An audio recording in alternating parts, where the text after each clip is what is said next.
बिस्मिल्लाहिर्रहमानिर्रहीम। अस्सलामुअलैकुम नाज़रीन इकराम, ZF न्यूज़ क्लिक के नए प्रोग्राम के साथ मैं हूं जाहिद फ़ारूक। नाज़रीन, मुफ्ती अज़ीज़ुर्रहमान ने इतराफ़े जुर्म करते हुए कौन से अहम इंकशाफात किए वो आपके साथ शेयर करूंगा, और बच्चे के साथ किस तरह इस्तेहसाल किया जाता रहा और फिर उसको धमकाया भी गया। क्या मुफ्ती अज़ीज़ुर्रहमान किसी रायत के मुस्तहिक हैं? इस हवाले से खलीलुर्रहमान कमर, जो कि किसी भी तारफ़ के मोहताज नहीं, उनका ताज़ा तरीन मौक़िफ़ भी सामने आ चुका है।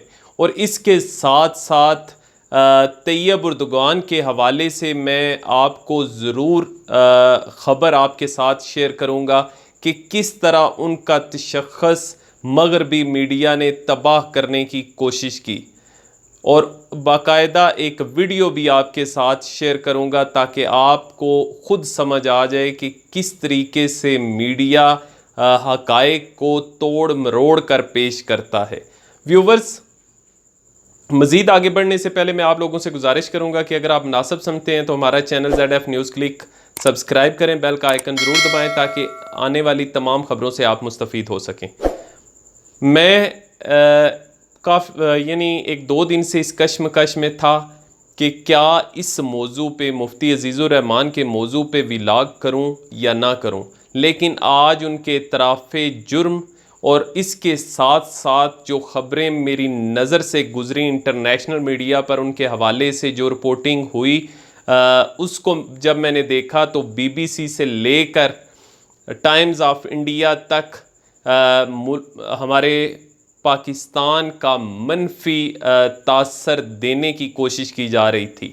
और जब ख़बर जुड़ी हो हमारे प्यारे वतन के हवाले से, तो फिर मैं किसी सूरत भी ये ऐसा नहीं कर सकता था कि उस ख़बर को आपके साथ शेयर ना करूं, क्योंकि मीडिया किस तरीके से हक़ाइक़ को तोड़ मरोड़ कर एक मुल्क का तशख़्ख़ुस तबाह करने की कोशिश करता है। इस हवाले से मैं विजुअल प्रूफ दूंगा, तैयब उर्दुगान के हवाले से भी, कि किस तरीके से उनका तशख़्ख़ुस तबाह करने की कोशिश की गई, और इसी तरीके से हमारे प्यारे मुल्क पाकिस्तान का तशख़्ख़ुस सिर्फ़ एक मुफ्ती की वजह से तबाह करने की कोशिश की गई, कि शायद यहाँ पे यही कुछ हर वक्त होता रहता है। व्यूवर्स, क्योंकि ये वो मौजू है जिसको लेकर दुनिया भर का मीडिया, जैसा मैंने आपको बताया, कि इस पर बात कर रहा है और इसके ज़रिए से पाकिस्तान का नेगेटिव इमेज बिल्ड करने की कोशिश कर रहा है। अब हक़ाइक़ चूँकि काफ़ी हद तक सामने आ चुके हैं, इस पर खलीलुर्रहमान कमर का भी मौक़िफ़ सामने आया। वो मौक़िफ़ मैं आपके साथ ज़रूर शेयर करूँगा। आप उससे इत्तफ़ाक़ करते हैं या नहीं करते, आप अपनी राय का इजहार ज़रूर कीजिएगा। लेकिन कुछ ताज़ा तरीन इंकशाफात सामने आए हैं मुफ्ती अज़ीज़ुर्रहमान की गिरफ़्तारी के बाद। मुफ्ती अज़ीज़ुर्रहमान के इंकशाफात या इतराफ़े जुर्म की बात करें तो उन्होंने वो तमाम इल्ज़ामात तस्लीम कर लिए जो साबिर शाह, जो कि तालिबे इल्म थे, उनकी तरफ से लगाए गए थे उन पर।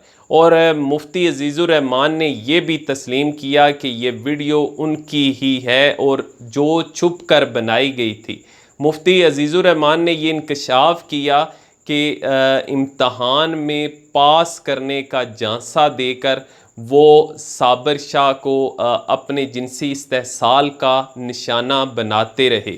साबिर शाह की तरफ से भी यही कहा गया था कि उनको 3 साल तक मुफ्ती अज़ीज़ुर्रहमान इस्तेमाल करते रहे, उसके साथ जिनसी इस्तेहसाल करते रहे, और इसके साथ साथ ब्लैकमेल भी किया जाता रहा।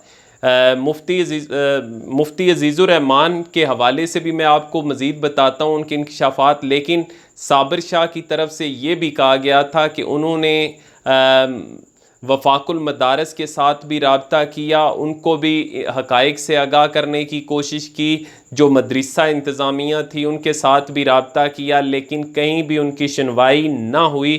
तो आखिर में वो इस नतीजे पर पहुँचे कि उन्होंने ख़ुद कैमरे के ज़रिए से खुफिया रिकॉर्डिंग की और उसको जो है वो वायरल कर दिया।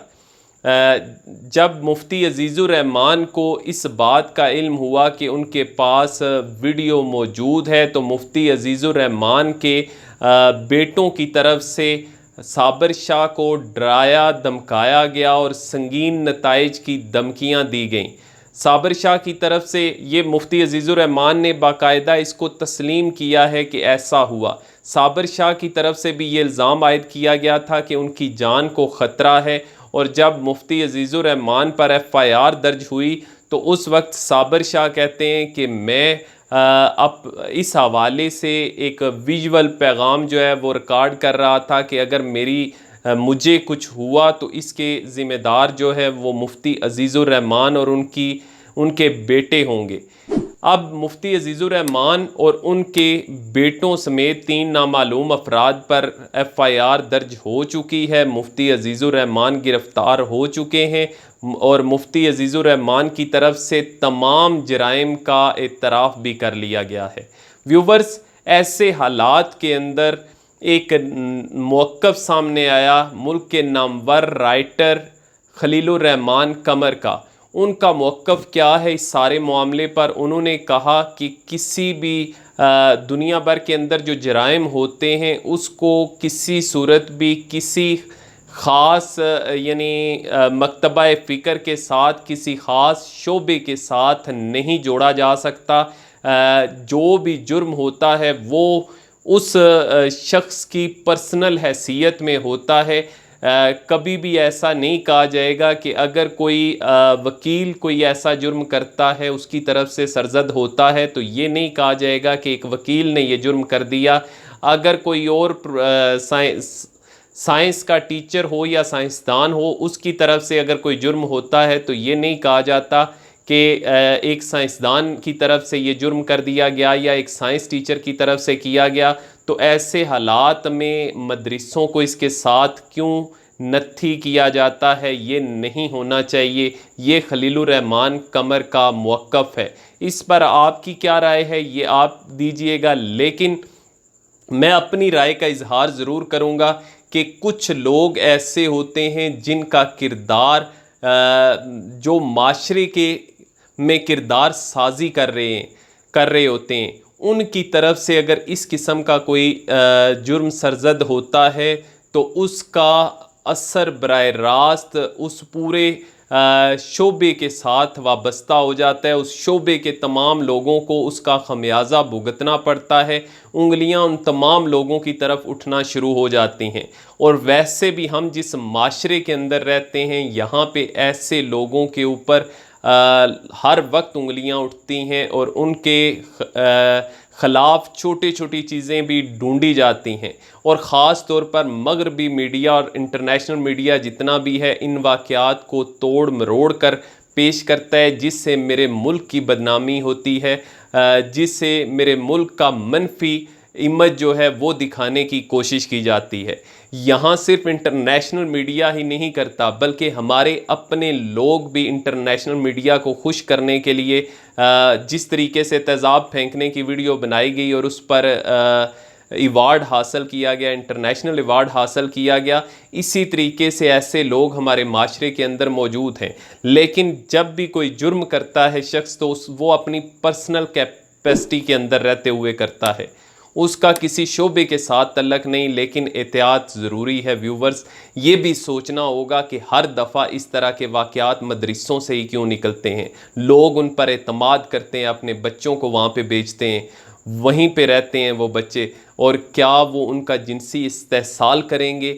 उनको ये सोचना चाहिए कि ये हमारे अपने बच्चों की तरह हैं, क्योंकि वो ना तो वहाँ से भाग सकते हैं, ना कहीं जा सकते हैं, वहीं पे उन्हें रहना है। तो ऐसे हालात में उन बच्चों का ख्याल करना चाहिए। और इस तरह के लोग वाकई मैं कहूँगा इंसान नहीं दरिंदे होते हैं, जो मासूम बच्चों के साथ इस तरह की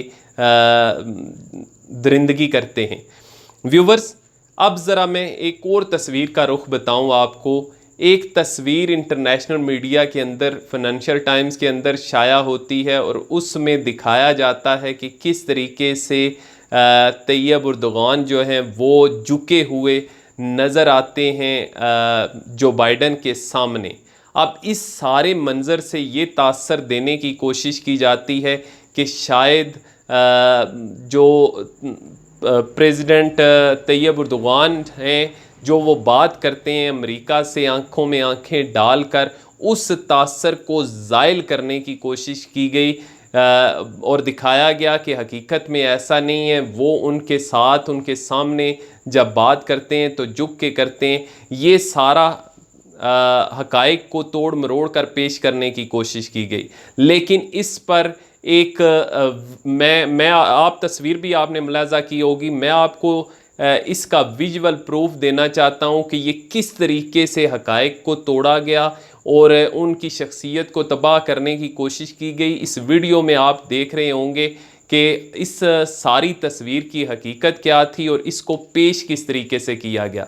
यही चीज़ मैं आपके साथ शेयर कर रहा था कि किस तरीके से मीडिया जो है, इंटरनेशनल मीडिया जो है, वो उन ममालिक के शख्स को तबाह करने की कोशिश करता है और हकाइक को मसख कर पेश करता है, ताकि इंटरनेशनल लेवल पर उन मुल्कों के ख़िलाफ़ जो उनका जो रोशन पहलू हैं वो दब जाएं और इस तरह के मनफी पहलू सामने आ जाएं। व्यूवर्स, आप सारी हकीकत तो जान चुके। फ़िलहाल इस प्रोग्राम से इतना ही। मुझे इजाज़त दीजिए और अपना और अपने इर्द गिर्द मौजूद लोगों का बहुत ख्याल रखिएगा। अपनी राय ज़रूर दीजिएगा। अल्लाह हाफ़िज़।